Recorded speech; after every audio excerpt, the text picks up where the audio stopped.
Kas yra metaduomenų standartas Lietuvoje?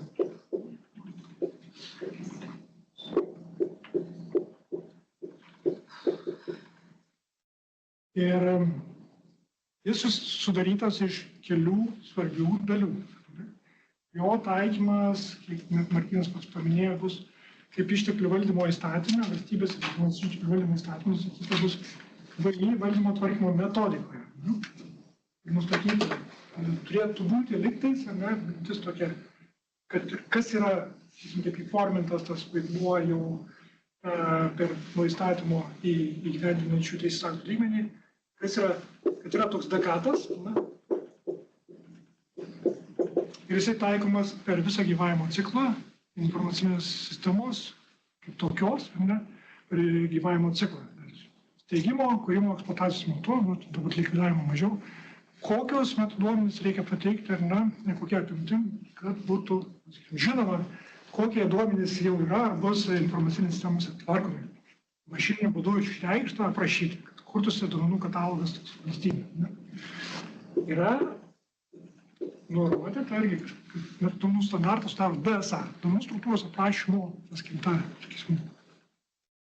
metodika, reikalavimai, pagal kuriuos reikia, kaip piramidės apačioje, ne, fiziškai esantis duomenys, kaip jie aprašomi ir kaip mes sukursim tą link vieningo duomenų ar virtualizuotos sluoksnį, ne, kokiu būdu. Tai čia ta praktika, ne, tie gabaliukai, ne, kuriuose dabar mes darbuojamės, ar ne, intensyviai. Ne. Dar nepriėjom, bet jau komunikacija jau buvo ir prieis prie to, prie UDTS. Universali duomenų teikimo sąsaja įdėta į projektų vykdytojų, kurie daro naujus projektus, kad įgyvendint sąsajas pagal tam tikras taisyklės, ar ne. Šiuo atveju mes sakom, JSON'as pagrindė. Nu, populiaru, gerai. Tvarko, čia viskas geras dalykas, ar ne, lengvai gyvenimą, IT pajėgumai, kurie egzistuoja rinkoje, sakysime, irgi turbūt nelabai ten dėl to ir turėtų džiaugtis, galvoju. Ne? Tai čia, kaip sakyti, kaip su UDTS panaudoti tai, kas bus aprašyta per duomenų katalogą ir per duomenų struktūrą aprašus. Universaliai kiek įmanoma. Yra dar tas UDTS, automatizuotas duomenų teikimas, ar ne, kur, sakom, irgi yra metodika, bendros taisyklės, ar ne, ir metaduomenys, kas turėtų sudaryti automatizuoto duomenų teikimo sutartį. Tokia. Teikėjas gavėjas, koks duomenų rinkinys, nu čia prasideda. Tas veiks, kai žinosime, kokie duomenų rinkiniai tvarkomi, kokie duomenų rinkiniai koncepciškai, sakom, konkrečiai struktūros iš katalogo, prie katalogo prikabintos ir per kokias sąsajas. Ar tai būtų UDTS, ar kažkokie konkrečiai sukurta. Tai bus tas automatizuotas duomenų teikimas bus įmanomas tik tuomet, kai turėsime tuos tris dalykus pagrindai.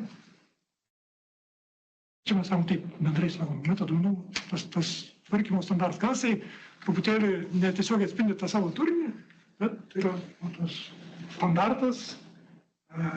Standartizacijos departamentas tegu negirdė, kaip jie apibrėžia standartas. Tai standartas kaip įteisinta praktika Lietuvoje. Tai metaduomenų standartas, 4 komponentai. DKT PLT, DSA, UDTS, PDTS. Čia kaip, man jau turbūt metus daugiau, kaip maldelė ir tiesiekėlas. Va, tai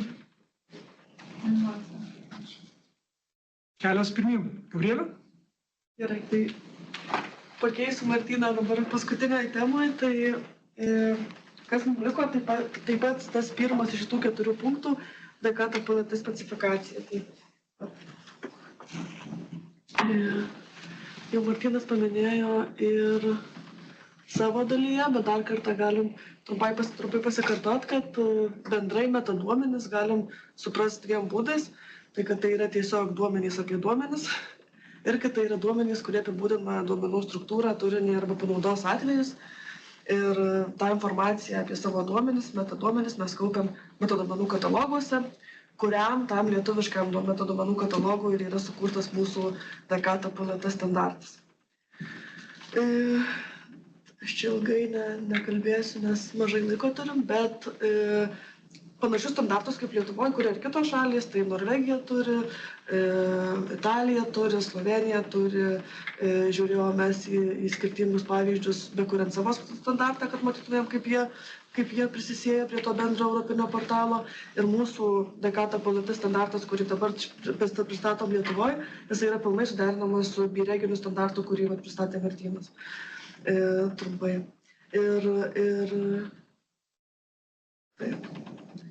Tai mūsų metaduomenų standartas taip siaurinasi ir griežtėja, perpanaudodamas dalykus, kurie yra ir platesniuose standartuose. Tai Dublin Core toks vienas seniausių ir didžiausių duomenų aprašymo duomenų pateikčių aprašymo standartų buvo panaudotas kaip pagrindas Dekato standartui, kurį išleido V3 konsorciumas. Ir po to vėliau atsirado Dekata AP standartas, tai DCAT Application Profile for Data Portals in Europe, kuriam jau mes matom dar labiau susiaurinta, dar labiau patikslinta naudojimo savoka. Tai tos pačios savybės, kurias mes paimsim iš tų platesnių standartų, pavyzdžiui, iš Dublin Core, iš bendro Dekato, jos bus naudojamos ir mūsų Dekata PLT jau, ne tik Dekata P, bet ir Dekata PLT standarte, tik dar su labiau susiaurinta prasme, kurią mes patys apibrėžiam. Ten, pavyzdžiui, tas pats vardas arba, tarkim, teisinio šaltinio tipas. Visoje Europoje turi vieną žodyną, pagal kurį mes aprašom, kokio tipo gali būti teisinis šaltinis, o Lietuvoje mes turim savo ribotą sąrašą, kur mes naudojam būtent lietuviškų teisinių šaltinių tipus. Tai va tas standartų siaurėjimas, jisai atsispindi ir mūsų metaduomenų standarte. Šitą vietą Martynas puikiai pristatė ką tik 4 dalys ir dabar Dekata PLT. Tai mūsų Dekata PLT metaduomenų modelio specifikacija yra skirta būtent Lietuvos duomenų rinkiniams ir apima absoliučiai visą BIREGO modelį ir taip pat apima praplėtimą, tai ten kelių vien tik savijų praplėtimą aukštos vertės duomenų rinkiniams, kadangi jiems reikia papildomos kategorijos, kokiai aukštos vertės kategorijai jie priklauso. Tai tas praplėtimas yra gana mažas. Ir mūsų pagrindiniai skirtumai lietuviško standarto nuo europinio yra, kad mes paimam pagrindinę katalogų klasę ir ją pervadinam į informacinę sistemą. Įtraukiame kontroliuojamą žodyną informacinės sistemos tipui ir svarbai ir įtraukiam dar vieną kontroliuojamą žodyną teisinio šaltinio tipui. Tai mūsų lietuviškas metaduomenų modelis, kurį mes kaip ir sukūrėm, tai iš tikrųjų perpanaudojom didžiąją dalį kitų modelių ir įtraukėm tokius 4 nematytus aspektus, kurių daugiau niekur nebuvo. Ir registrų centras, kadangi jau pildo greičiausiai šitą informaciją, tai jinai tik skamba sudėtingai, bet Excelis tas, kuriam dabar pildom, yra iš tikrųjų daug paprastesnis negu tolimesnė dalis, kuria bus ketvirtadienį DSA. Bet tęsiant toliau, tai aš noriu iš karto ir parodyti, kadangi mes turim pasiekiamą online specifikaciją mūsų Dekata PLT, tai kiekvienas tas dėmuo, ką mes turime prašyti, Dekata PLT specifikacijoje yra prašytas tokioj online svetainėje. Ir čia turim trumpą aprašymą įvedimą į mūsų modelį ir turime kiekvienos klasės, mūsų specifinių klasių aprašymus, mūsų specifinių kontroliuojamų žodynų aprašymus ir tuomet visas likusias klases, kurias įtraukiame iš BIREGO. Tai jeigu norim paskaityti kažką apie mūsų Dekata PLT specifikaciją, tai visada galima detaliai ją rasti šioje nuorodoje, jinai yra ir mūsų skaidrėse, kai gausit informaciją, galėsit ją pasižiūrėti. Aš dar gėlė galvoju, gal dar tą pačią UML schemą, kurią visi rodo, būtų gerai. Taip, bet tuoj prieisim dar. Atsiprašau dar, gal, kad aiškiau, kad čia yra pirma iteracija, kur pildo tą lentelę, į Excelį, tai pildo šito standarto aiškių tvarkos. Taip. Lėktiau susigaudyt. Taip, tai metodų duomenų pildymo eiga, kaip ir minėjo Martynas, metodų duomenų pildymas turėtų būti ne šiame etape, kai mes vejamės, pildome duomenis, kurie jau yra, bet vėliau turėtų būti nuolatinis procesas ir tie metodų duomenys turėtų būti pildomi skirtingose informacinės sistemos gyvavimo ciklo stadijose ir kiekvienai tai stadijai yra sužymėta kokios informacinės grupės turėtų būti pildomos tos stadijos būdu, tos stadijos metu. Tai čia turim duomenų grupės. Metaduomenų informacijos grupės. Metaduomenų informacijos grupės, taip. Ir kuriuose stadijose, kurias dalis pildom. Tai čia svarbu yra pažymėti, kad pavyzdžiui, tarkim, turim bendrą informaciją apie informacinę sistemą. Jinai pildoma jau nuo pat steigimo pradžios ir jinai greičiausiai gal šiek tiek keisis, gal reikės šiek tiek atnaujinti, bet didžiąją dalį bus galima supildyti, kaip pavyzdžiui duomenų rinkinio katalogo įrašai arba duomenų rinkinių informacija ir aprašai. Greičiausiai steigimo metu dar bus ganėtinai skurdus, nes mes žinosim tik teisinę informaciją, nežinosim nei pateikčių, nei duomenų paslaugų, kurias jau galėtume aprašinėti. Tai ta informacija, kuri pildoma steigimo metu, bus siauresnė apimtimi, pildom tą, ką žinom, tada kūrimo metu galima pateikti labiau techninę informaciją ir tą, kuri atsiranda bekuriant sistemą ir eksploatavimo metu reikalingi nuolatiniai atnaujinimai, jeigu kažkas keičiasi tą informaciją. Tai čia, žinau, čia mažas ganėtinai šriftas, nereikia kiekvienos šitos grupės mintinai žinoti, mes tam turime, palaukite, štai irgi online paskelbtą čia jau ateityje, bepildant metaduomenis pagal tam tikrą stadiją, mes turim tokią lentelę, čia gal ne visai gerai matosi, tai aš padidinsiu. Turime štai tokią specifikaciją, kur pirmam stulpelį yra informacijos grupė, tuomet turime savo klasę, kuri yra mūsų DKTPLT viena iš DKTPLT klasių ir tuomet ką iš tos informacijos reikalingos aprašyti klasiai mes turim pildyti šioje stadijoje. Tai ką turim pildyti steigimo stadijoje, ką turim pildyti kūrimo stadijoje, ką turim pildyti eksploatavimo stadijoje. Tai ir visa tai yra sužymėta ne tik klasės lygmeniu, bet ir pačios klasės savybių lygmeniu. Tai kiekvienai savybei turim arba turime X-uką, arba neturim, žiūrint, ar tą informaciją turim pildyti, ar neturim pildyti šitame etape. Tai šita specifikacija yra pasiekiama irgi online, GitHub platformoje, tai irgi būtų galima pasižiūrėti, bepildant duomenis. Tai čia akcentas apie tai, kad tai, kaip turėtų vykti gyvai, ne projekto rėmuose, kur dabar dalyvaujame kartu, pirmieji partneriai, mes dabar darom vienu ypu šitą pratimą, surenkam, sudedam katalogizomai, dekatinius failus, DSA failus pildame, keliasim į katalogą, vienu ypu, šitą gerą paveldą sudėti į katalogą. Čia yra apibrėžę tą procesą gyvavimo ciklo, informacinio sistemų gyvavimo ciklo eigoje, kaip sakom, kaip informacinė sistema. Tai yra duomenys, aplikacijos, paslaugos, kurios apima veiklos procesus, tai čia būtent tai duomenų daliai, kad tas paveldas kauptųsi katalogizuotų, specifikuotų būdų, eigoje per gyvavimo ciklą nuo steigimo per kūrimą eksploatavimo stadiją. Čia dar svarbu atkreipti dėmesį, galbūt, jeigu stadijos yra 5, tai metaduomenų informacijos teikimo ir tikslinimo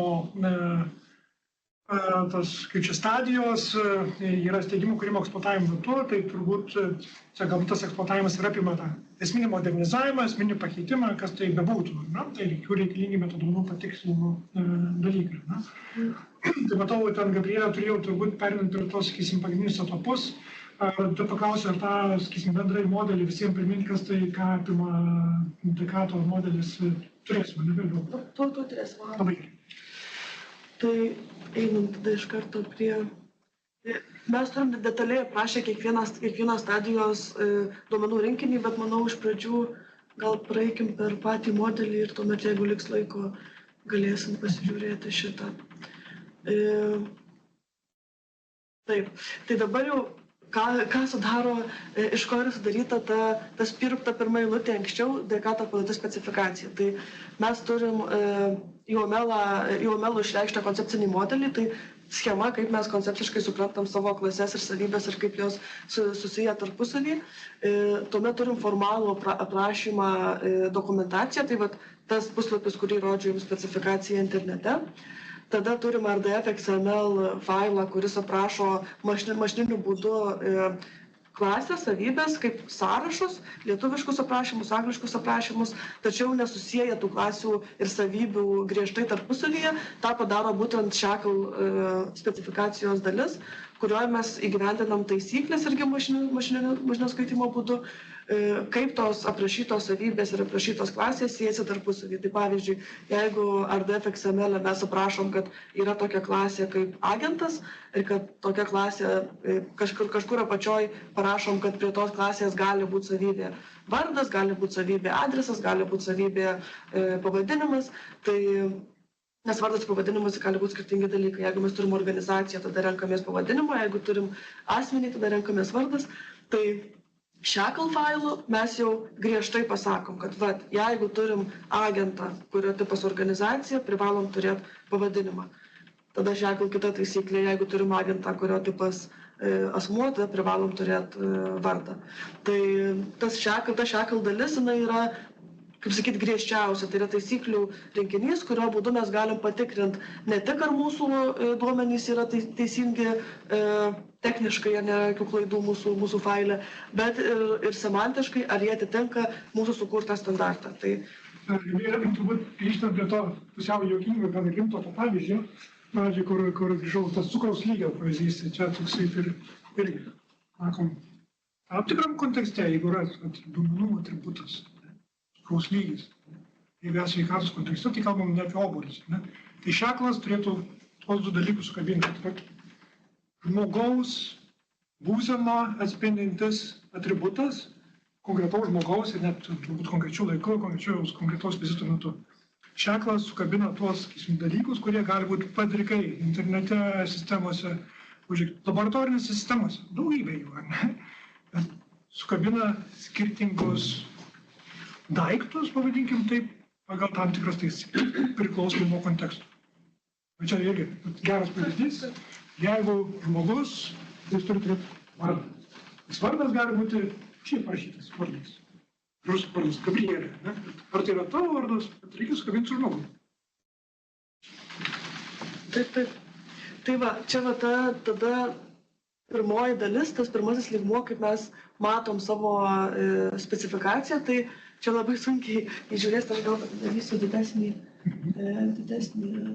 vaizdelį. Sekundėlę. Pats BIREGO pagrindas, pagal kurį yra sukurta mūsų specifikacija. Tai čia čia yra mūsų viso metaduomenų modelio struktūra pagrindinė, kuri dar nepraplėsta specifiškais Lietuvos elementais. Tai čia yra europinė bazinių registrų aprašymo, kaip sakyt, modelis, metaduomenų modelis jų aprašymo. Tai mes iš jo pasiimam visas pagrindinės klases, kaip, pavyzdžiui, esminis katalogas ir pas mus katalogas vadinasi informacinė sistema. Mes galime pateikti katalogui aprašymą, identifikatorių, kas jį skelbia, pavadinimą ir taip toliau. Ir tuomet katalogas yra susijęs su pagrinde duomenų rinkiniu. Tai mes turime duomenų rinkinį, kurį vėl galima prašyti skirtingom savybėm. Galim pateikti aprašymą, identifikatorių, pavadinimą ir taip toliau. Ir šitas modelis aprašo tokias savybės, ką mes galim pateikti tam informacijos vienetui, pavyzdžiui, duomenų rinkiniui, duomenų paslaugai, duomenų pateikčiai. Aprašo kiekvieną savybę, kurią mes galime prašyti savo duomenis. Tai tokia yra esminė, kaip sakyti, BIREGO paskirtis. Ir tada, kai mes turim visus šitus metaduomenis, kurie yra reikalaujami Europos institucijų, mes praplečiam šitą standartą mūsų Lietuvai reikalingų kontekstu ir pridedam tokias papildomas dalis. Tai atsiranda vietoj katalogo informacinė sistema. Informacinė sistemoje atsiranda naujos savybės, kurių nebuvo europiniam modeliui. Tai yra svarba ir tipas, informacinės sistemos svarba ir informacinės sistemos tipas. Taip pat įtraukiam dvi savybės, kurios labai svarbios tam bendram informacijos sistemų žemėlapio piešimui. Tai yra Relates to Data Service, tai susijusi informacinė paslauga, tai kurios informacinės paslaugos teikia duomenis šitai informaciniai sistemai. Ir Relates to Information System, tai kurios duomenų paslaugos teikia ir kurios informacinės sistemos išorėje teikia informaciją šitai informaciniai sistemai. Tai turim tokias dvi savybės, kuriuose galim pateikti šitą informaciją ir šitos informacijos turėtų užtekti bendram žemėlapio nupiešimui, kaip juda duomenys Lietuvos Respublikoje. Tada dar turim įtrauktą vieną papildomą žodyną. Tai yra, kaip jau minėjau, teisinių šaltinių žodynas. Tai Legal Resource Type, kuris yra Lietuvoje būtent toks, kadangi tik tokius tipus turime pagal mūsų teisės sistemą. Dabar aš norėčiau gal parodyti, kadangi žinau, kad šitos schemos labai sunkiai atrodo ir gali išgąsdinti, bet kaip realybėje atrodo šių duomenų rinkimas, kol neturime įgyvendinto duomenų katalogo, tai jisai yra renkamas pagal tokią paprastą Excelio formą, kur turime kiekvieną lapą, kuris yra atskira, čia yra registrų centro adresų registro pavyzdys, kur kiekvienas lapas yra klasė, tai kaip tas boksikas, kurį ką tik rodžiau schemose, atitiktų vieną lapą Excel'yje. Ir pavyzdžiui, turim štai informacinės sistemos lapą ir čia renkam pagrindinę informaciją. Tai kodinį pavadinimą, informacinės sistemos svarba savybę, kurią įsivedė Lietuva, informacinės sistemos rūšis, svarbos vertinimas, aprašymas ir taip toliau. Ir tie duomenys yra renkami tokia paprasta forma, pildant visą informaciją, kurią turim apie informacinę sistemą. Kai šita dalis yra užpildyta, galime pildyti informaciją apie duomenų rinkinius. Tai tokia yra pagrindinė mintis. Aišku, čia yra laikinas sprendimas, kai Lietuvoje bus įgyvendintas duomenų katalogas, tuomet visus šitus duomenis bus galima pildyti patogiau duomenų katalogo įrankiais. Nežinau, gal kažkokių klausimų kol kas nekyla.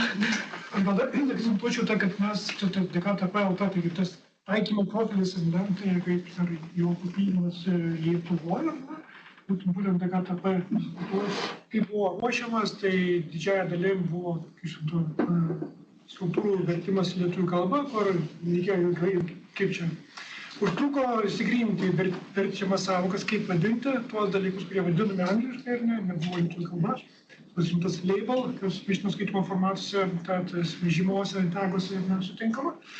Tai turbūt vienas dalykas, bet kaip būtų, tie išplėtimai, jie irgi reikalauja daug energijos ir išdiskutuoti, kad mes nekurtume naujų, o tikrai panaudotume, kas jau yra sukurta ir po pradžiai prisipažinsiu, kad nupiešėm naują modelį ir tada po diskusijų gavus, kad reikėjo, sakysim, naują sukurtą padėtų šaliai ir paimkim tai, kas yra ir dėkui ir komandai visą sakant.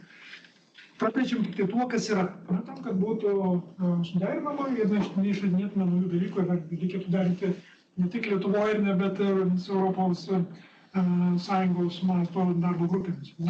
Visgi dar akcentas, ką dar norėjau pasakyti, kad dėl to susijęs su tema core vocabularies, gal parodytum konkrečią vietą, kad sakytume taip irgi, kad tai jau buvo numatyta, DKTP, bet dar Lietuvoje irgi tą vis tiek toliau naudojame, kaip core vocabularies, projektuojant netgi, sakysim, tą duomenų surinkimo formą, arba čia paprastai sakant, yra tą patį modelį, kad mes, kas yra ta institucija, viešoji organizacija, vienodai sutartume. Taip, mūsų modeliai yra naudojama iš tikrųjų ganėtinai daug tų koduotų žodynų. Mes rinkimo formoje juos žymim geltonai, bet kaip jie atrodo, aš gal parodyčiau... Su control vocabularies tada būtų jau? Taip, gal aš juos parodyčiau...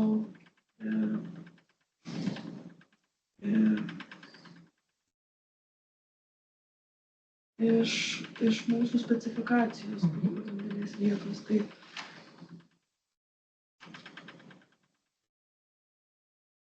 Tai va, čia yra kontroliuojami žodynai, kurių reikšmės mes naudojam tam tikrų savybių, pildo tam tikras savybės, pavyzdžiui, renkantis prieigos teisių tipą, tiksliau lygį. Turim ribotą sąrašą verčių, kurias reikia mums pasirinkti ir jas vienodai supranta visoje Europos Sąjungoje. Tai tokias pačias vertės rinksis, jos turi savo kodus ir tada pildant mūsų formą, jeigu mes einam prie access rights.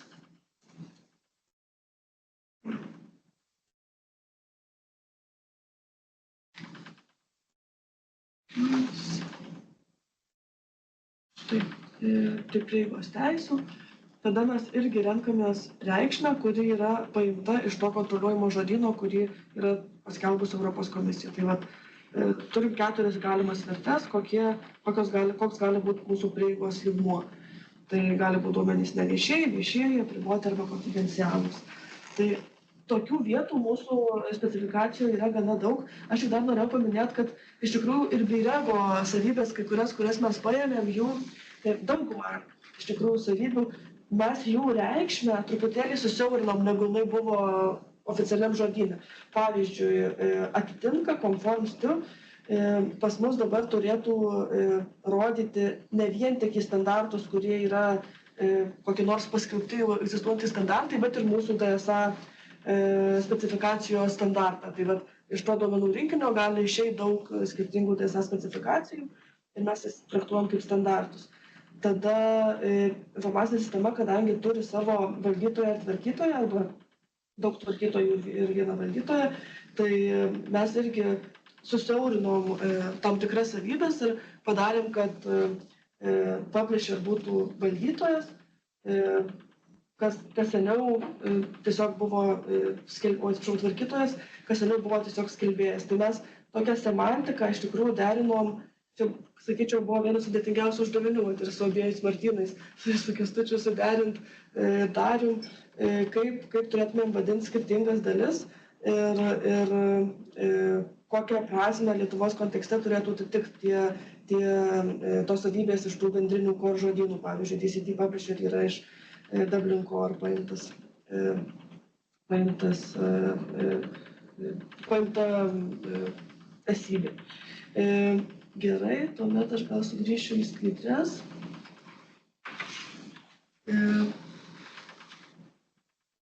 Tai sugrįžtant į mūsų specifikacijos dalis, dabar ką tik pamatėm, kaip atrodo UML-as ir į ką tai įsiverčia. Aha.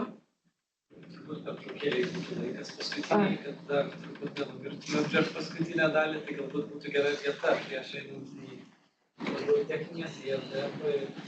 Sakyti, kad dabar būtų gera proga. Tai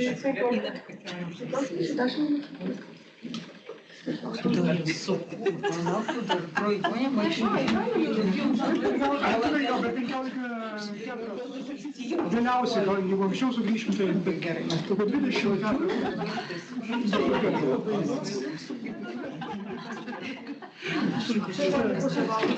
Taip eiti, taip pasliputas viršų kabo. Reikia biškį pavalgyti. Žiūrėk, einam prie to staliuko. Štai kaip. Jo nebėgama paužėsi vaidai, jinai žaustas. Ne, man taip nebuvo. Arba pamiršau.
Kilometratais ir Gabrielė toliau pristatys Dekato modelį ir jo specifiką, ne metodologinių standarto, įskaitant validavimo,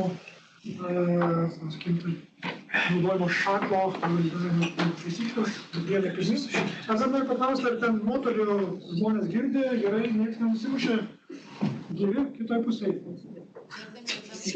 Jeigu namonis. Jėgom gali kirti.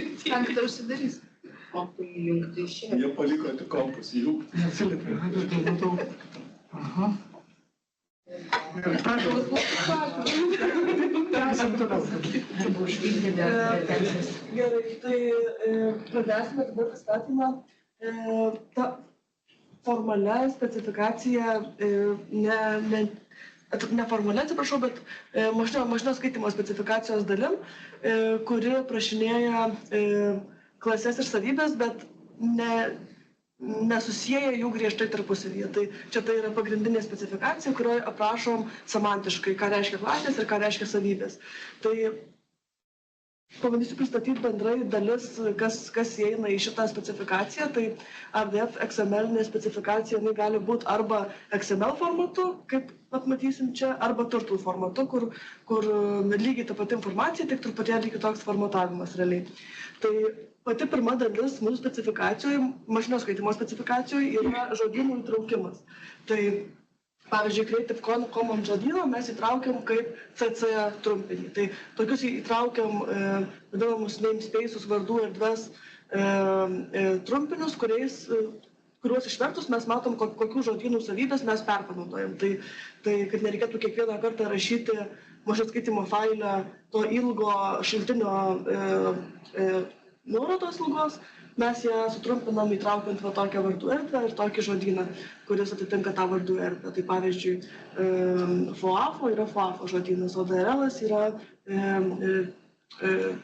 prieigos teisų ir panašiai žodynas. Tai va tas skirtingas dalis įtraukiam pačioj pradžioj savo specifikacijos. Tada antra dalis, kuri yra, tai klasių ir savybių aprašymas. Tai iš pradžių aprašom savo klases ir va čia yra pavyzdys, kaip aprašom vieną abstrakčią klasę, tai įtraukiam jos nuorodą iš žodyno, iš kurio ją paėmėm. Tai va šiuo atveju jinai yra paimta iš Diketo žodyno. To V3 skelbimo būtent Diketo žodyno. Ir mes paėmėm šitą klasę tokia, kokia jinai yra. Tai Diket Ketilo klasė. Jai duodame anglišką pavadinimą ir lietuvišką pavadinimą. Ir tuomet taip įtraukiam savybę, kuri jau yra apibrėžta ir mes tiesiog pateikiam nuorodą į ją.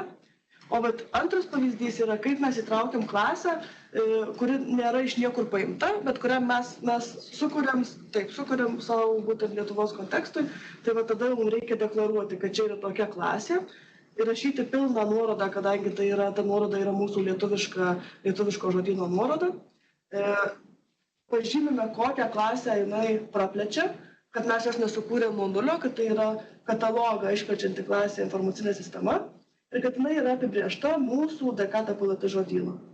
Tuomet duodame jai anglišką pavadinimą ir lietuvišką pavadinimą. Tai ta pirma dalis yra tiesiog deklaracijos. Deklaruojam, kad yra tokia klasė, su kokiais resursais jinai yra susijus ir panašiai. O toliau aprašom savybės, kurios gali būti susietos su tom klasėm. Tai savybės aprašyme vėlgi mes pateikiam, koks yra šios savybės šaltinio nuoroda, linkas, kokios specifikacijos jinai yra apibrėžta, duodam pavadinimą anglų kalba, lietuvių kalba ir duodame taip pat komentarą, kadangi šiuo metu mes kuriame šitą savybę, tai mes pateikiame jos apibrėžimą komentare, kad tai yra svarba pagal būtent Valstybės informacinių išteklių valdymo įstatymą ir jo reikalavimus. Ir pateikiame, nors tai yra nebūtina, ir mes tą dar kartą padarysim shackle failę, mes pateikim, kad šitos savybės tipas, jos range'as yra concept Ir jeigu norėtume, mes galėtume dar įrašyti ir domeiną, tai kam ta savybė galioja, galėtume įrašyti, kad jinai galioja būtent informaciniai sistemai.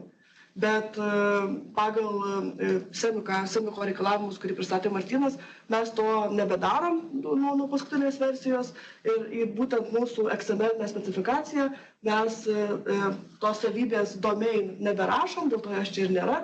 Ir ją mes naudojam būtent shackle file, o ne čia. Tai va, dabar aš trumpai parodysiu, kaip atrodo šitą mūsų specifikaciją, tiesiog, kad būtų viskam toks gyvas pavyzdys. Tai vat mūsų aulos specifikacija, tam turėjom trumpą iškirptą vaizdą, o kaip jinai atrodo realybėje, kokia yra dabar mūsų versija paskutinė. Tai vat turim visus žodynus, kurie yra čia. Tada turim apibrėžtas klases, tiksliau deklaruotas klases, kad mes jas naudojam. Čia yra visos mūsų Lietuvoje naudojamos klasės. Tai tiek pat yra čia šitų klasių, kiek yra lapų tam Excel'į, kurį pildysit, nes vienai klasiai vienas Excel'io lapas. Tada turim mūsų vienintelę naują klasę, kurią apibrėžiam visiškai naujai. Tuomet turim savybės visas, taigi vėl yra visų savybių aprašymai su komentarais. Ir tada labai įdomi vieta apačioje. Tai vat viena savybė yra vienas stulpelis Excel'io lape. Ir tada įdomi dalis yra žodynai. Tai čia atsiprašau, yra savybių naujų apibrėžimai. Ir va tuomet yra koduotų žodynų aprašymas. Norėjau šitą vietą parodyti, kadangi galbūt bus tokių vietų, kur tarkim, jūsų duomenų rinkinys gali būti vieno iš kažkokių tipų, kuris yra tik pas jūs viduje, tik registrų centre arba tik sodroje kažkoks tai tipų sąrašas ir jūs patys klasifikuojat, o mes nežinom ir jūs norit, tarkim, įtraukti tokį žodyną, kad būtų galima jų suklasifikuoti.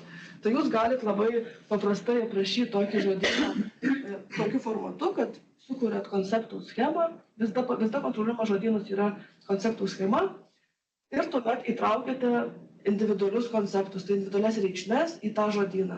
Kaip kad čia mes turim galimų svarbos lygmenų sąrašas ir turim 4 svarbos lygius, kurie yra to žodyno vertės. Tai vat, tokiu formatu ir tokia sintaksė reikėtų aprašyti kokį nors žodyną, jeigu jūs norit naudoti kažkokias tai koduotas reikšmes. Tų žodynų gal greičiausiai ir dabar yra, čia gal labiau pakomentuos Vladimiras rytoj apie DSA, ketvirtadienį apie DSA kalbant, bet tokiu formatu būtų galima vieningai aprašyti ir vieningai saugoti kontroliuojamus žodynus. Taip, tada, tai va tokia yra XML ta pagrindinė specifikacija, tada turim shackle specifikaciją, kuri tas deklaracijas, tuos aprašymus, kurios aprašo savybės, aprašo klases, sujungia tarpusavyje ir nusako, kad jeigu, pavyzdžiui, turim mes, tiksliau, shackle kalba, tai jinai aprašo tam tikras formas, jeigu įsivaizduotumėm tą,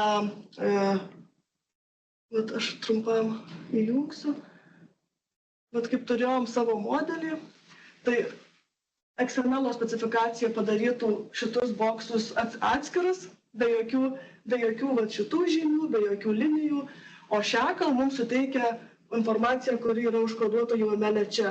Pavyzdžiui, koks yra privalomumas, tai jeigu 0 tai neprivaloma, jeigu 1 tai privaloma, tam mes pateiksim shackle. Užkoduoja, kiek gali būti šitos savybės reikšmių, pavyzdžiui, kiek duomenų paslaugų gali turėti informacinė sistema, ar su kiek jinai gali būti susijus, gali būti, aišku, susijus su daug. Tai mes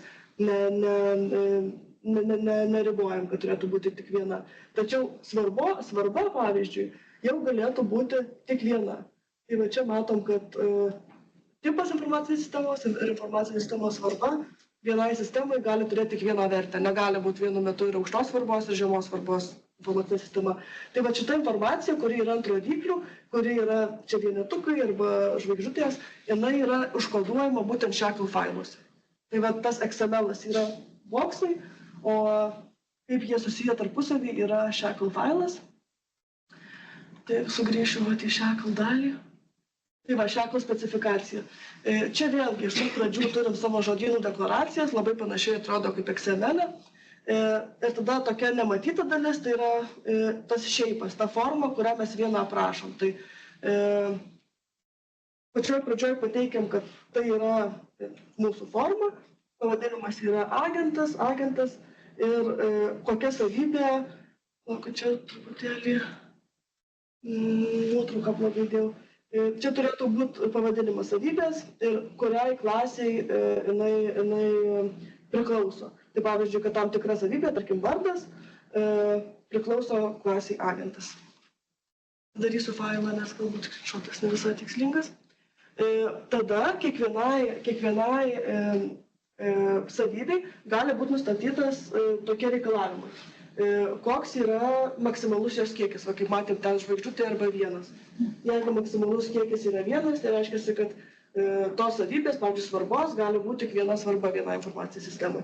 Minimalus countas, 1 nustato privalomumą, tada tas petas nusako savybės identifikatorių, kaip mes nukeliaujam, ta rodiklė, koks yra jos pavadinimas, jeigu kalbam apie UML failą, tai tas petas yra, kaip matom, ant savybės mes parašom, kad čia yra type, tai taip pačiai ir shackle failė, kad tas petas yra savybės pavadinimas ant rodiklės, tai identifikatorius.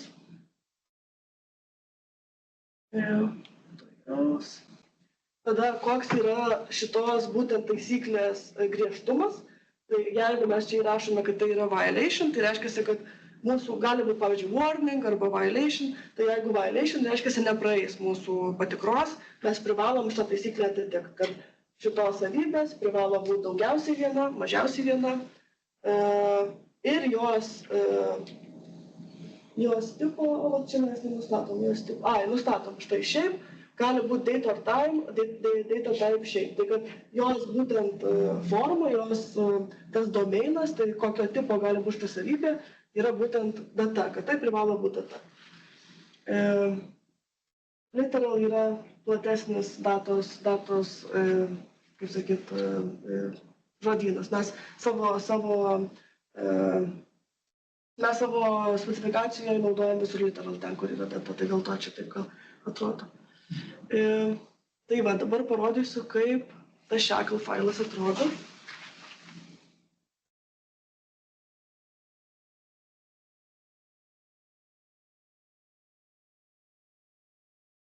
Mūsų paskutinis.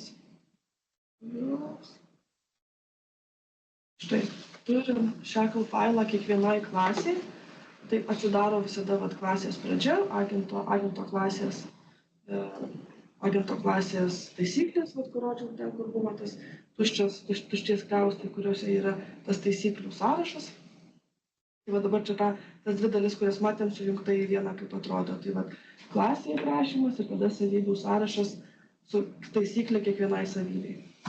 Ir taip pat turim labai svarbi dalis, šiaip nepakomentavau, bet gal įdomesnį paimkime, kur reikšmė ne tik, pavyzdžiui, čia hex binary. Tai kur turime kiekvienai taisyklį, kurią čia apsirašom, jeigu tikrinsim savo failą metaduomenų ir mums išmes klaidą, tai yra sunumeruotos klaidos, kad būtų lengva atsekti, kurioje būtent vietoje, kurioje klasėje, kurioje savybėje ta klaida buvo. Nes iš pradžių buvom, iš tikrųjų, čia pirmoje versijoje nebuvom sudėję šitų numeriukų, tai tų klaidų gavosi, kad sunku ganėtinai atsekti. Dabar, kadangi turim sunumeruotas klaidas, tai daug lengviau.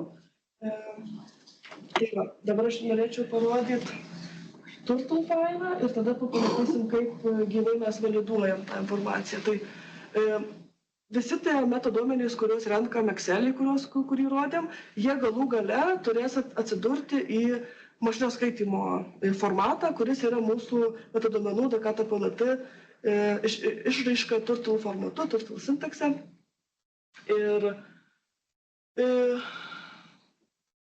taip, aš nežinau ką. Taip, ir vėlgi, aprašant savo metaduomenis, mes turim pateikti visus žodynus, visas vardų erdves, kurias naudojam savo metaduomenyse. Jie dažniausiai sutampa 1:1 su mūsų XML ontologija.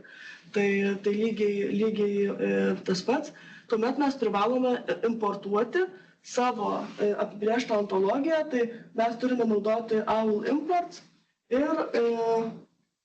ir įskiepyti į savo metaduomenų failą, kur rinksime savo metaduomenis, ne tik mūsų duomenis, bet ir tą XML failą, kurį ką tik rodžiau. Tai jis turi būti importuotas kitaip nebus tinkamai suprastos kitos savybės, kai bandysim validuoti failą su šeklu. Tai va, taip pateikime žodynus, o pačioj va, taip pateikime ontologiją ir tai yra privaloma būtinai, į kiekvieną failą, kur yra mūsų metaduomenys, mes privalom importuoti štai mūsų lietuvišką ontologiją, DKTPLT. Tada metaduomenų pavyzdys, tai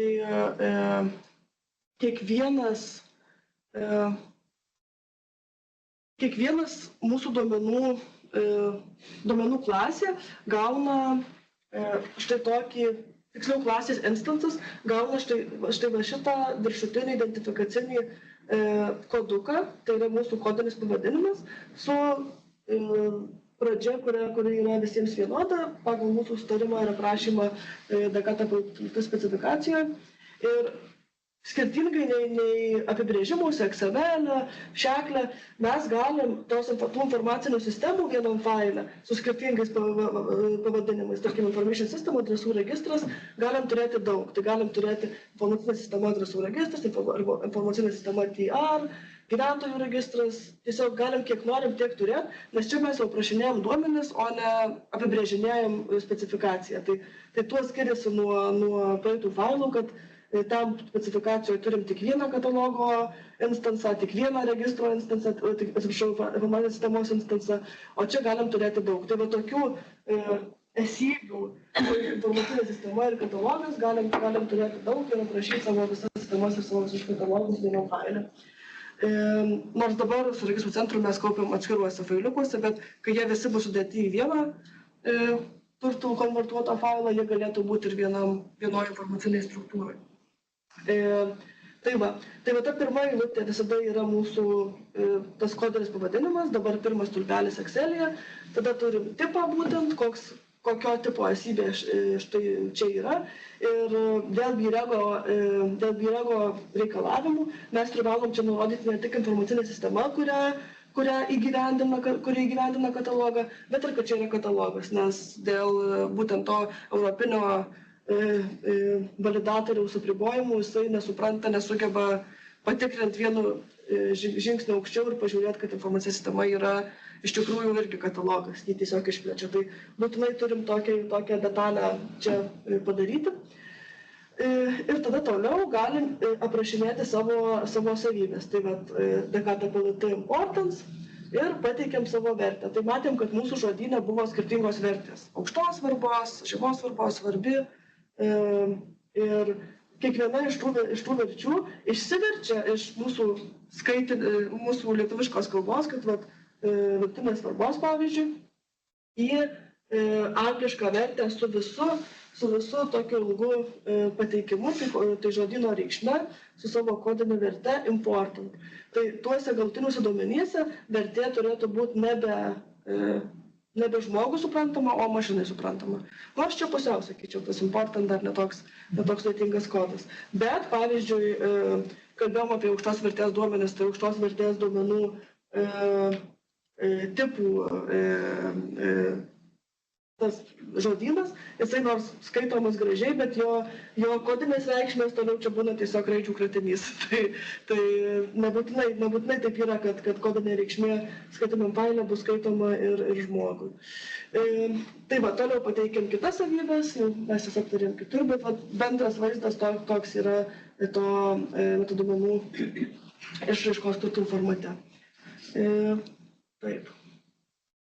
Dabar aš noriu jums parodyti, kodėl Gabriel dar išvengti desat, čia... Ne, desatai neįsidavė šiandien.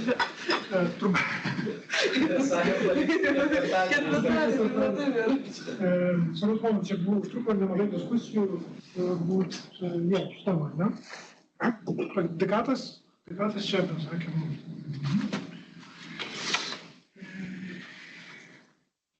Tai va čia buvo nupiešti. Dekatas apibrėžtas W3C. Taikymo profilis, tai yra papildomi apribojimai, kuriuos pritaikė Europos Sąjunga, Europos komisijos grupė. Pasakė, mes turime dekatą P. Šiuo atveju pagrindinė tų klasių, kur turime catalog, tas DKAT, reiškia, tai yra paimta ta sąvoka realiai iš DKAT W3C prieš tos specifikacijos. Ne? Čia irgi svarbu suvokti tą irgi hierarchiją kartu. Čia dar norėjau akcentuoti. DKAT PLT kontekste apibrėžiam informacinės sistemos klasę kaip subklasę katalogo pagal DKAT. Čia buvo ilga diskusija, ne? Kas yra informacinė sistema. Norėjom atsiboti nuo sąvokos duomenų bazė, nes painiavos įsiveda, ne? Ar kažkas tai sąrašas, tai galų galia nusprendė panaudoti gerą sąvoką informacinė sistema, kurie brėžta, kur sako, kaip yra, kaip konteineris, ne, ta talpykla, kur yra duomenys, ne, kad katalogo subklasė. Ne? Tai čia tiesiog akcentas, kad daug buvo diskusijos, kas yra ta informacinė sistema, kad jinai yra kaip katalogo atmaina, ar ne, specializacijos katalogo tam konkrečiam kontekste. Tai mes sakom taip,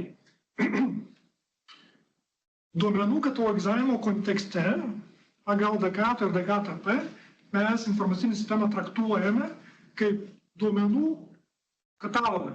Būtent čia yra informacinės sistemos mūsų tos mokymos, ar ne, savokos interpretacija šitam konkrečiam uždavinėje kontekste. Ne? Kai mes, jeigu, sakysim, taip, informacinę sistemą prieštume valstybės informacinį išteklių, tarkime, ontologijos lygmenyje, ar ne, galim čia turbūt ir tartis, galbūt, sakysim, lygiai vertę sąvoką, bet arba susijusi sąvoką, bet nebūtinai ta pati, nes informacinė sistema apima, ar ne, ir aplikaciją ir galbūt ir paslaugą, pagal BREG priešti, kad paslauga yra įgyvendinama, paslauga, public service per informacinį sistemą šiuo atveju, sakom, tai katalogą. Čia truputėlį toks ekskursas, ar ne? Dėl to, tie svarbus momentai, kad čia yra W3C prieštas, DKAT-AP yra taikymo profilis, ar ne? DKAT-AP, tai application profile, jis papildomas priimant score, Europos Sąjunga prašo papildomai, kad tai būtų.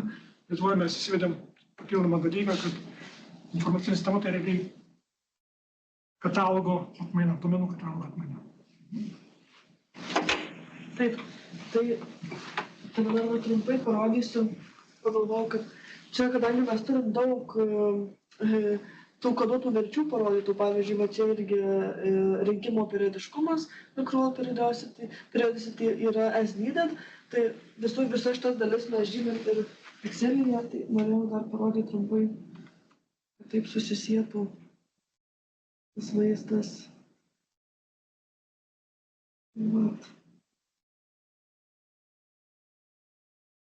Ten buvo as needed ir pas mus yra nuolatinis atnaujinimas. Arba pagal poreikį gali būti. Čia būtų pagal poreikį tokia reikšmė. Tai vat, tas lietuviškas mūsų gražus žodynas, mašinio skaitimo failė, jisai pavirsta tuo kodinė reikšmė, kuri jau yra su savo apibrėžtu pavadinimu. Dabar pat nueikime į pavyzdį mūsų paskutinį. Tokio dydžio maždaug gaunasi vieno to supildyto Excel'io mašininiai duomenys, kadangi reikia labai daug atskirų deklaracijų kiekvienam duomenų tipui.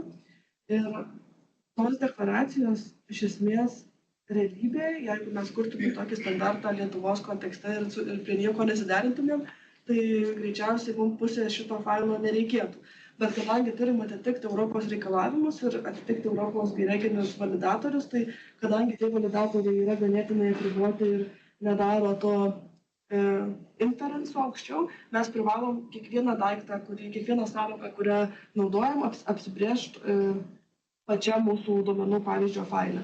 Tai tas sukuria tokį truputėlį problematišką tą konvertavimą iš Excel'io į mašinio skaitimo duomenis, tokį netiesioginį, kadangi ne vienas laukelis taps vienu laukeliu, čia kaip gali reikėti įvesti papildomų kelių eilučių, kelių kažtų esybių, bet tą tiesiog norėjau parodyti, kad ganėtinai daug reikalų yra ta mašinio skaitimo failė ir tada kaip mums žinot, kad mes atitinkam viską.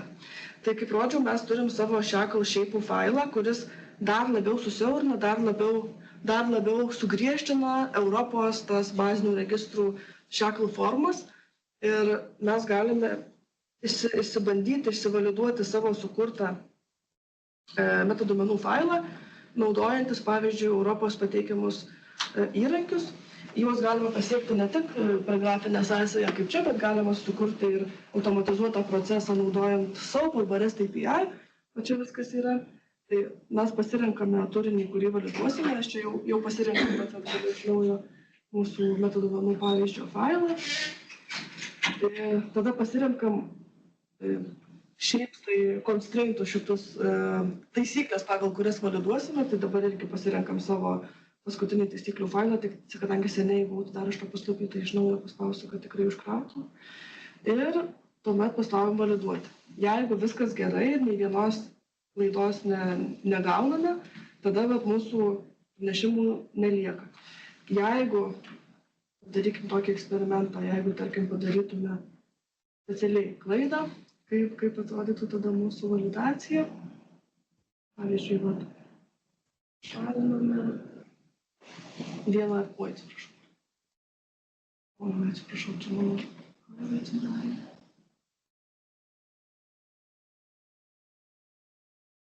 Štai, jeigu pašalintume vieną apibrėžimą, dabar jau turėtume klaidas ne tik validavime, bet ir sintaksėje, tada pasižiūrėkim, kaip atrodytų mūsų rezultatas.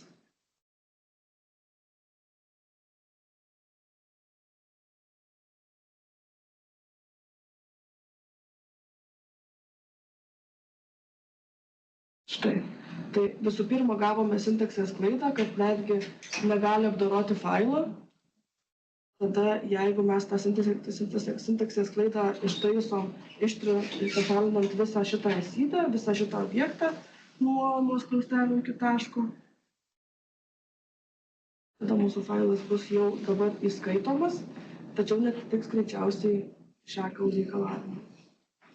Bet jeigu validuojam dabar failą, jį kaip ir skaitė, bet turim dvi klaidas netgi. Tai kadangi ta esybė duomenų pilnumas, kurią ištryniau, buvo naudojama dviejose vietose netgi, tai mes gauname klaidą ADR pilnumui 1 ir ADR pilnumui 2 šiuose dviejose laukuose, kur jie naudoja tą vertę, kurią aš ką tik ištryniau, jos neberanda ir mūsų šaklas sako, kad jūs naudojat vertės, kurių nėra. Tai tokiam tikslui ir yra reikalinga ta mašinio skaitymo išraiška, kad būtų galima atlikti semantinę validaciją ir techninę validaciją. Tai va. Ir manau, kad gal tiek iš BK TPLT. Man dar konkretų pavyzdį, kurių panaudojame ne control vocabulary, bet kaip core vocabulary su institucija, kur turime viešoji organizacija, kad reikia susijęti su to, ką kalbėjom, kad yra core vocabulary, pasakyti, kad yra ir core business vocabulary, pasakyti, kaip aprašomas verslas arba viešoji public organization. Šiuo atveju mes turime naudojame BK TPLT, Europos Sąjungos semantiniais ištekliais susijęs su patimi, kad tai irgi jau kaip ir inkorporuota.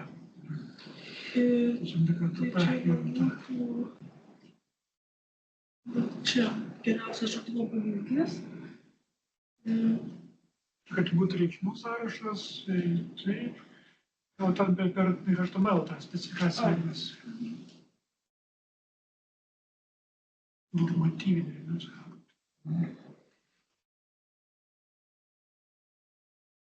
Tai va, ne tik, tarkim, medijos tipai yra iš... Čia jau dekato W3C, ne? Čia iš... Tarkim W3C apibrėžtos, ne? Bet, pavyzdžiui, čia turim tas pagrindinis, vienas pagrindinių žodynų yra ADM status ir čia naudojimas prie būtent informacinės sistemos paslaugos statuso, kokia jinai yra. Baigta, nebenaudojama, kuriama. Ten viešoji organizacija, kur ten turime. Viešoji organizacija, tai... Va, turėti... Va čia, publisher type.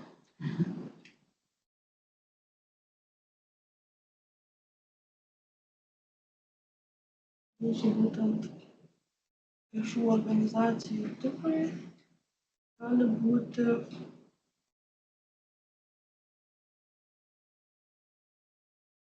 Aš turim visą šitą ir Excel'yje integravę. Bet štai tai yra būtent oficialus galimas organizacijų sąrašas, kokios jos gali būti. Ir mes jį naudojame, klasifikuojant, saugant savo agentus. Tai kadangi agentas gali būti ir juridinis asmuo, ir privatus asmuo, tai vat, būtent juridiniams asmenims jų klasifikacija yra pagal šitą žodyną. Tai vat, jisai yra išverstas lietuvių kalbą ir galime pasirinkti, nors jisai yra publikuojamas ir palaikomas. Tai štai šitoje būtent vietoje. Galbūt dar dėl pačios specifikacijos, tai registrų centras turbūt kai kurie, bent jau kolegos iš registrų centrų yra matę tą Excel formą, kai kurie galbūt dar pirmą kartą mato čia ir Sodros kolegos turbūt irgi pirmą kartą mato, tai galbūt apie pačią formą, kaip pildoma, kaip renkame duomenys. Tai apie pačią formą, tai gal tada pradėti nuo pradžių. Ne visa šita forma privalo būti užpildyta, kad mes ją priimtume. Čia yra visos savybės, kurios yra mūsų duomenų modelyje. Tačiau galime pažiūrėti, kiek tų savybių yra privalomų, kiek rekomenduojamų, kiek pasirinktinių. Tai tas minimaliai priimtinas metaduomenų rinkinys yra tas, kuris yra pažymėtas privalomom savybėm ir rekomenduojamom.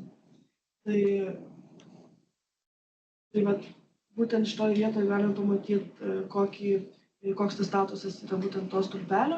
Ir šalia mes turim skaičiuką.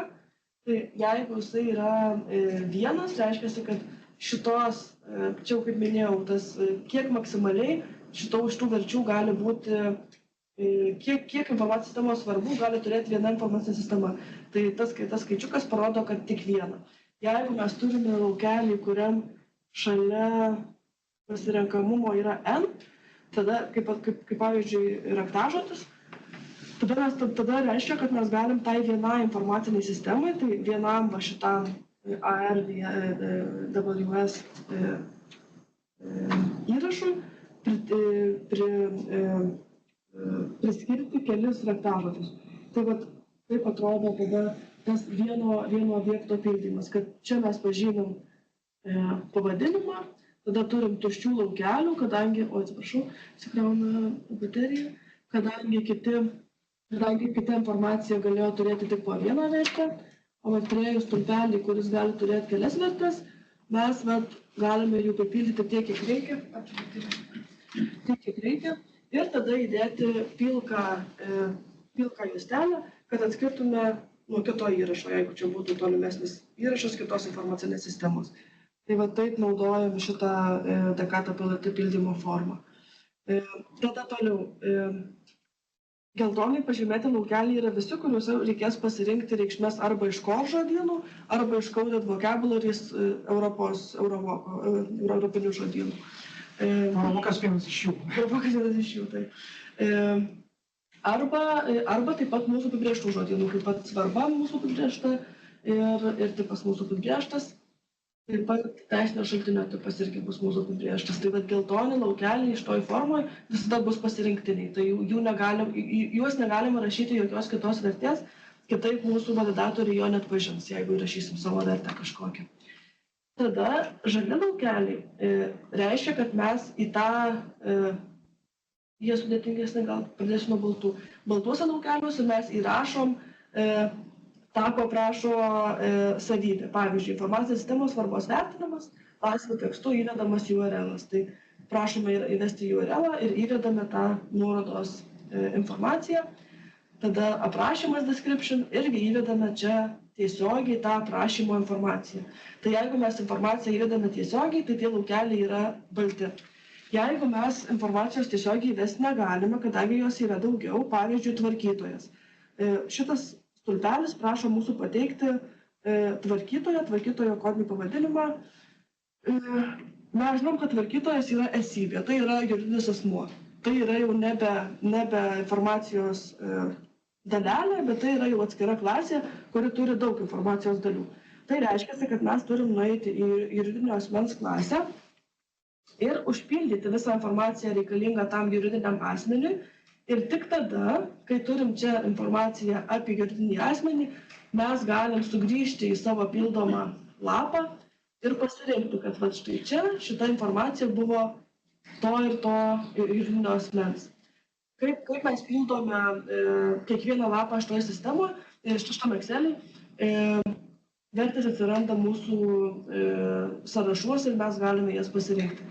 Tai būtent juridinių asmenų sąrašas yra iš anksto jau mūsų supildytas prieš pateikiant Excel'į jūsų pildymui, tai čia jau bus daug informacijos, kadangi ir katalogijos bus iš anksto suvesta. Bet pavyzdžiui, galim paimti kitą variantą, tarkim, duomenų rinkinio pateiktis. Tai duomenų rinkinys gali turėti skirtingas pateiktis, apie ką kalbėjo Martynas, kad tas pats loginis duomenų rinkinys gali būti saugomas lentelėje, gali būti duodamas per API kažkokiu tai supakuotų, kad ir JSON ar XML formatu. Ir kiekvienas iš tų formatų gali truputėlį skirtis. Ir tie skirtumai yra prašomi ir kaip juos pasiekti yra prašoma pateiktyse, duomenų rinkinio pateiktyse.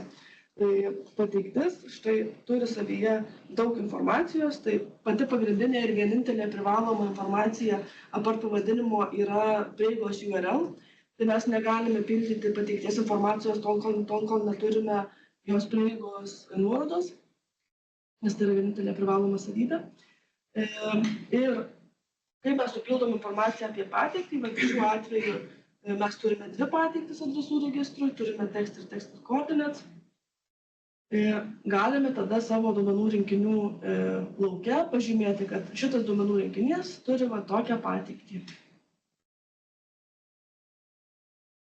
Būtų galima ir antrą greičiausiai pažymėti, kad turi dar ir tokią. Tai dvi pateiktis. Taip ir realiai vyksta duomenų pildymas. Tada gal dar svarbu paminėti, kad mes ne tik specifikacijoje online, kur rodėm tą formalią specifikaciją, kuri yra paskelbta internete, bet apie kiekvieną laukelį galime paskaityti ir čia. Tai pats apibrėžimas, kuris sutampa su specifikacijos apibrėžimu, yra pačiame viršuje. Ir tada iš kur paimti tą informaciją ir kaip ją supildyti, mes dar plačiau pakomentuojam šitam rožiniam laukelį, trečioji eilutė. Tai pavyzdžiui, jeigu turim informacinės sistemos identifikatorių, tai apibrėžiama, kad tai yra savybė, kurioje nurodomas identifikatorius, neaišku, iš kur jį gauti, tai tada paskaitoma pačioj, kad pas mūsų identifikatorius tai yra laisvų tekstų įvedamas RIS ir AES identifikavimo kodas. Tada mums yra aišku, iš kur gauti šitą informaciją ir mes ją galime įrašyti. Tai tokiu principu yra sudarytas visas duomenų rinkimo Excel'is ir taip, gal nežinau, gal būtų galima pakomentuoti registrų centrą, jei kažkas jau pildot, kaip jų darbo su šitais kažkur formom buvo, jau neliko, atsiprašau, neduosiu toks spotlightą jau. Nu, prašau, jeigu nenorim. Išėjo pildyti.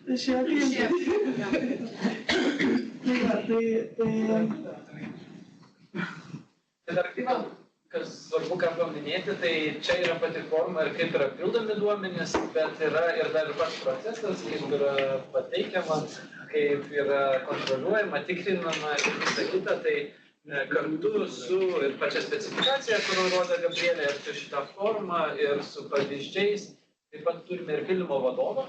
Tai atskiras dokumentas, kuriame stengiamės paaiškinti jau tada iš tos procesinės, iš tos veiklos, kaip iš tikrųjų atlikti tą užduotį, kaip supildyti tos duomenys. Tai čia yra paaiškinta, kokie duomenys, iš kur juos paimti, bet kaip juos supildyti, kaip pateikti, kokie formatai, kaip tas Excel'is turėtų būti gaunamas ir išsaugomas ir pateikiamas, tiek VSSA, tiek galbūt ir patiems, kad susitvarkyti, rasti duomenys, kur ir patys galėsite rasti duomenys kitų institucijų, nes vėlgi, kaip Martynas ir sakė, pagrindinis tikslas yra sąveika. Pagrindinis tikslas yra interoperabilumas tarp visų institucijų Lietuvoje, galiausiai ir su Europos Sąjunga. Tai tikslas yra, taip, metaduomenų katalogas, gražus, sakykime, puikiai veikiantis informacinis programinis sprendimas, tačiau iki tol turime tokius įrankius, kad galėtume pradėti šiek tiek anksčiau, kad galėtume tos veiklas atlikti laiku,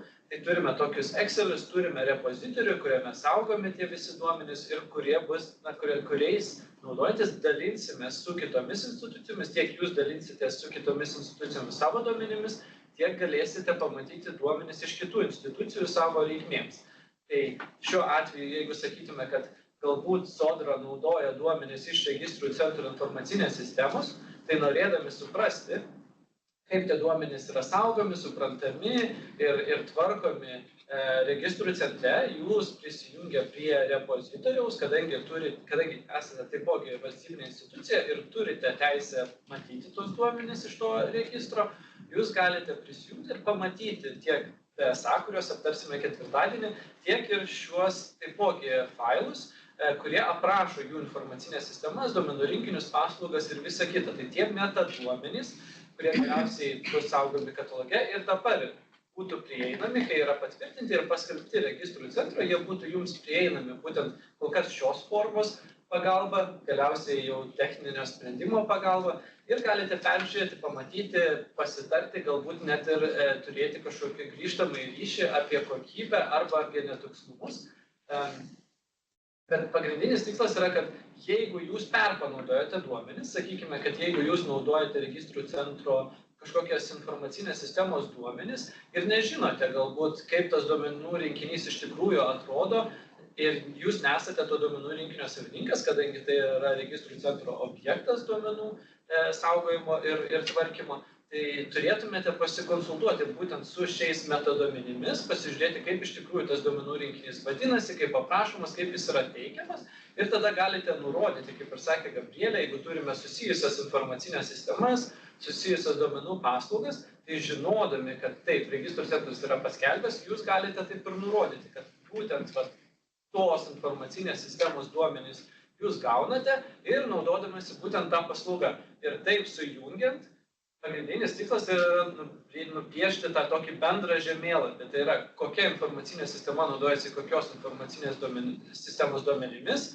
iš kur tie duomenys keliauja, kokiomis paslaugomis. Na ir galiausiai, jau ką kalbėsime vėlgi ketvirtadienį, kokiu pagrindu. Tai yra, ar tai yra kažkoks teisinis įgaliojimas, ar yra pasirašyta kažkokia duomenų teikimo gavimo sutartis, kokiu API, ar tai yra kažkoks standartizuotas API, ar galbūt yra kažkoks specifinis API jums sukurtas ir taip toliau. Tai visą tą bendrą paveikslą sukurti, naudotis ir bendradarbiauti tiek žinių lygyje, tiek ir galbūt ir techninėme lygyje.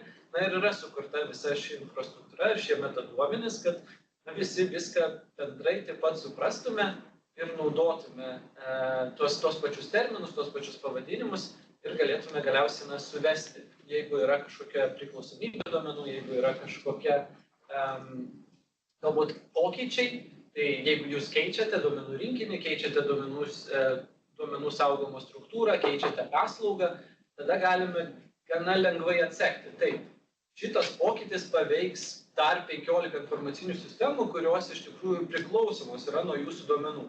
Tai tada nereikia kelti duomenų sutarčių, nereikia kelti kažkokių integracijų, techninės informacijos. Visa tai yra lengvai pasiekama metaduomenų pagalba ir daug greičiau vyksta tas interoperabilumo užtikrinimas ir, sakykime, to duomenų mainų užtikrinimas. Ačiū labai. O sakykite, ta repozitorija jau yra?